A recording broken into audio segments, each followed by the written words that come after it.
गीता का पहला अध्याय। इसमें लिखा है, धृतराष्ट्र बोले, हे संजय, धर्म भूमि कुरुक्षेत्र में इकट्ठे हुए युद्ध की इच्छा वाले मेरे और पांडु के पुत्रों ने क्या किया है? इस पर संजय बोले, उस समय राजा दुर्योधन ने व्यूह रचना युक्त पांडवों की सेना को देखकर और द्रोणाचार्य के पास जाकर यह वचन कहा, हे आचार्य, आपके बुद्धिमान शिष्य द्रुपद पुत्र धृष्टद्युम्न द्वारा व्यूहाकार खड़ी की हुई पांडुपुत्रों की इस बड़ी भारी सेना को देखिए।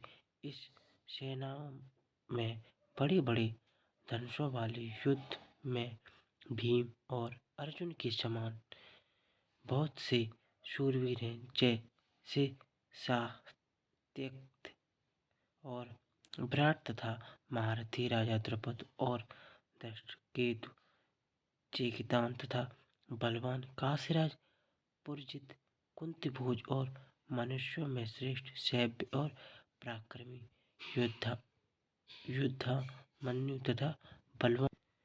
तथा बलवान सुभद्रापुत्र अभिमन्यु और द्रौपदी के पांचों पुत्र, ये सभी महारथी हैं। हे ब्राह्मण श्रेष्ठ, हमारे पक्ष में भी जो जो प्रधान है उनको आप समझ लीजिए। आपके जानने के लिए मेरी सेना के जो जो सेनापति हैं उनको कहता हूँ। एक तो स्वयं आप और पितामह भीष्म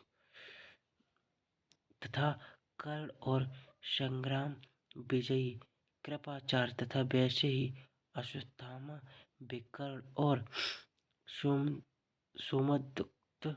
सोमदत्ता का पुत्र भूरिश्रवा तथा और भी बहुत से शूरवीर अनेक प्रकार के शस्त्र अस्त्रों से युक्त, मेरे लिए जीवन की आशा को त्यागने वाले सब के सब युद्ध में चतुर हैं।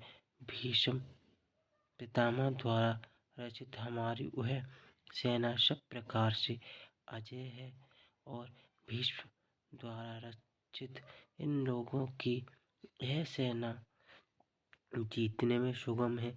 इसलिए सब मोर्चों पर अपनी अपनी जगह स्थित रहते हुए आप लोगों सब के सब ही निस्संदेह भीष्म पितामह की ही सब ओर से रक्षा करें। इस प्रकार द्रोणाचार्य से कहते हुए दुर्योधन वचनों को सुनकर कौरवों में वृद्ध बड़े प्रतापी पितामह भीष्म ने उस दुर्योधन हृदय में हर्ष उत्पन्न करते हुए उच्च स्वर से सेहकी नाद के समान गर्जक शंख बजाया। उसके उपरांत शंख और नगाड़े तथा ढोल मृदंग और नृसिंहादि बाजे एक साथ ही बजे। उनका वह शब्द बड़ा भयंकर हुआ। उसके अनंतर सफेद घोड़ों से युक्त उत्तम रथ बैठे हुए श्री कृष्ण महाराज और अर्जुन ने भी अलौकिक शंख बजाए। उनमें श्री कृष्ण महाराज पाशजनक नामक शंख और अर्जुन ने देवदत्त नामक शंख बजाया। भयानक कर्म वाले भीमसेन ने पौंड नामक महाशंख बजाया। कुंती पुत्र राजा युधिष्ठिर ने अनंत विजय नामक शंख तथा नकुल तथा सहदेव सुघोष मणिपुष्पक नामक वाले शंख बजाए। श्रेष्ठ धनुष वाले काशीराज तथा महारथी शिखंडी और धृष्टद्युम्न तथा राजा विराट और अजय सात्यकी तथा राजा द्रौपदी के पांचों पुत्र और बड़ी भुजाओं वाले सुभद्रा पुत्र अभिमन्यु इस समय सबने, हे राजन, अलग अलग शंख बजाए थे और उस भयानक शब्द ने आकाश और पृथ्वी को भी शब्दायमान करते हुए धृतराष्ट्र पुत्रों के हृदय बदीर्ण कर दिए। हे राजन, उसके उपरांत कपिध्वज अर्जुन ने खड़े हुए धृतराष्ट्र पुत्रों को देखकर उस संग चलने की तैयारी के समय धनुष उठाकर ऋषिकेश श्री कृष्ण महाराज से यह वचन कहा, अच्युत, मेरे रथ को दोनों सेनाओं के बीच खड़ा करिए, जब तक मैं इन स्थित हुए युद्ध की कामना वालों को अच्छी प्रकार देख लूं कि इस युद्ध रूप व्यापार में मुझे किन किन के सामने युद्ध करना योग्य है। द्रौपदी दुर्योधन का युद्ध में कल्याण चाहने वाले जो ये राजा लोग इस सेना में आए हैं, उन युद्ध करने वालों को मैं देखूंगा। संजय बोले, हे धृतराष्ट्र, अर्जुन द्वारा इस प्रकार कहे हुए महाराज श्री कृष्ण चंद्र ने दोनों सेनाओं के बीच भीष्म और द्रोणाचार्य के सामने और संपूर्ण राजाओं के सामने उत्तम रथ को खड़ा करके ऐसे कहा कि हे पार्थ, इन इकट्ठे हुए कौरवों को देखो। उसके उपरांत प्रथापुत्र अर्जुन ने उन दोनों ही सेनाओं में स्थित हुए पितामह के भाइयों, पितामहों, आचार्यों को, मामों को, भाइयों को, पौत्रों को, मित्रों को, ससुरों को और श्रद्धों को भी देखा। इस प्रकार उन खड़े हुए संपूर्ण बंधुओं देखकर वे अत्यंत करुणा से युक्त हुए। कुंती पुत्र अर्जुन शोक करते हुए यह बोले, हे कृष्ण, इस युद्ध की इच्छा वाले खड़े हुए स्वजन समुदाय को देखकर मैं अंट शिथिल हुए जाते हैं और मुख भी सूखा जाता है और मेरे शरीर में कंप तथा रोमांच होता है तथा हाथ से गांडीव धनुष गिरता है और त्वचा भी बहुत जलती है तथा मेरा मन भ्रमित सा हो रहा है, इसलिए मैं खड़ा रहने में भी समर्थ नहीं हूँ।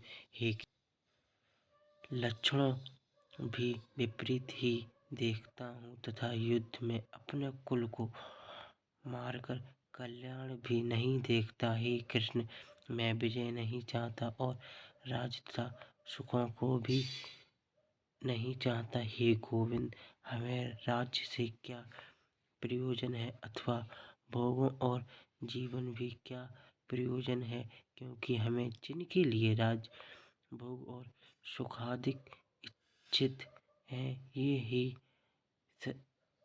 यह सब धन और जीवनी की अशोक त्याग कर युद्ध में खड़े हैं, जो कि गुरजन, ताऊ, चाचे, लड़के और वैसे ही दादा, मामा, ससुर, पोते, साले तथा और भी संबंधी लोग हैं। इसलिए हे मधुसूदन, मुझे मारने पर भी अथवा 3 लोक के राज्य के लिए भी मैं इन सबको मारना नहीं चाहता। फिर पृथ्वी के लिए तो कहना ही क्या। हे जनार्दन, धृतराष्ट्र के पुत्रों को मारकर भी हमें क्या प्रसन्नता होगी, इन अत्यताइयों को मारकर तो हमें पाप ही लगेगा। इससे हे माधव, अपने बांधव धृतराष्ट्र के पुत्रों को मारने के लिए हम योग्य नहीं हैं, क्योंकि अपने कुटुंब को मारकर हम कैसे सुखी होंगे। यद्यपि लोभ से भ्रष्टचित्त हुए ये लोग कुल के नाशकृत दोष को और मित्रों के साथ विरोध करने में पाप को नहीं देखते हैं तथा परंतु हे जनार्दन, कुल के नाश करने से होते हुए दोष को जानने वाले हम लोगों को इस पाप से हटने के लिए क्यों नहीं विचार करना चाहिए, क्योंकि कुल के नाश होने से सनातन कुल धर्म नष्ट हो जाते हैं। धर्म के नाश होने से संपूर्ण कुल को पाप भी बहुत दबा लेता है तथा हे कृष्ण, पाप के अधिक बढ़ जाने से कुल की स्त्रियां दूषित हो जाती हैं और हे वार्ष्णेय, स्त्रियों के दूषित होने पर वर्ण संकर उत्पन्न होता है और वह वर्ण संकर कुल घातियों और कुल को नरक में ले जाने के लिए ही होता है। लोप हुए पिंड और जाल की क्रिया वाले इनके पितरलोक भी गिर जाते हैं और इन वर्ण संकर कारक दोषों से कुल घातियों के सनातन कुल धर्म और जाति धर्म नष्ट हो तथा हे जनार्दन, नष्ट हुए कुल धर्म वाले मनुष्यों का अनंत काल तक नरक में वास होता है, ऐसा हमने सुना है। अहो शोक